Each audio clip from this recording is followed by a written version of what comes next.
안녕하세요. 지식을 크고 넓게 알고 싶어하는 대식가입니다. 오늘 크게 넓힐 지식은 바로 중국의 독재 그리고 딜레마입니다.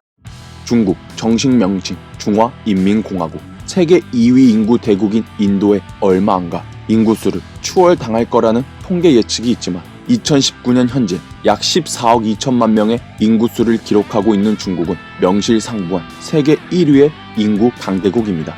하지만 아이러니하게도 중국의 문제는 자신을 강대국으로 만들어주는 동시에 중국을 중국답게 중국으로서 존재할 수 있게 하는 그 인구에 있습니다.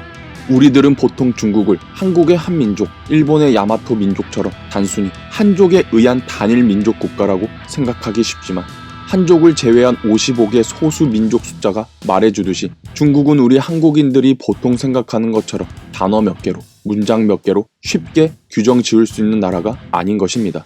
물론 한민족이 절대 다수인 한국은 말할 것도 없거니와 일본은 야마토 민족이 절대 다수인 주류 민족이고 중국 또한 한족이 중국 인구수의 약 92%를 차지하는 절대 다수 민족인 만큼 비율과 숫자로 보면 한중일 동북아시아 국가들은 단일 민족 국가라면 얼마든지 단일 민족 국가라는 반론이 있을 수 있겠네요.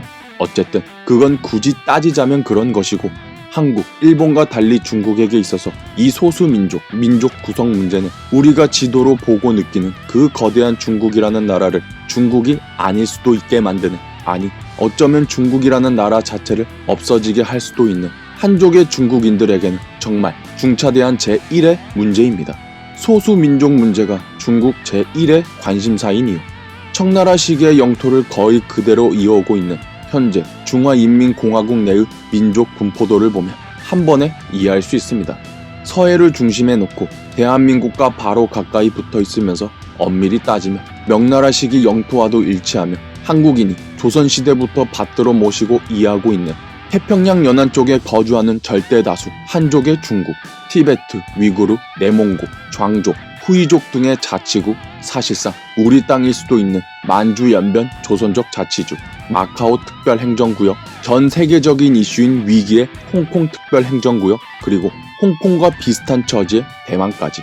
우리는 중국을 단순히 중국이라는 말로 퉁쳐서 앞서 말씀드렸듯이 단일 민족 국가처럼 생각하는 경향이 크지만 형태만 놓고 따졌을 때는 다문화, 다민족, 합중국, 연방제 국가인 미국과 똑같고 여기에 공산 사회주의 이념, 체제까지 고려하면 과거의 소비에트 사회주의 공화국 연방과는 100% 똑같다고 할 수 있기에 사실상 중국은 중화인민공화국보다는 중화사회주의 인민공화국 연방이라는 명칭이 현재 중국의 상태를 좀 더 정확히 나타내는 말이라고 할 수 있습니다. 중국이 역사상 단 한 번도 제대로 된 자유민주주의, 시장경제 법치를 실현하지 못하고 지금은 공산당에 의한 일당 독재로 그 거대한 중국을 통치하고 있는 이유, 바로 이러한 민족 분포도에 의한 중국 내 55개 소수민족 문제 때문인 것입니다. 그리고 여기서 중국의 딜레마가 발생하는 것이고요.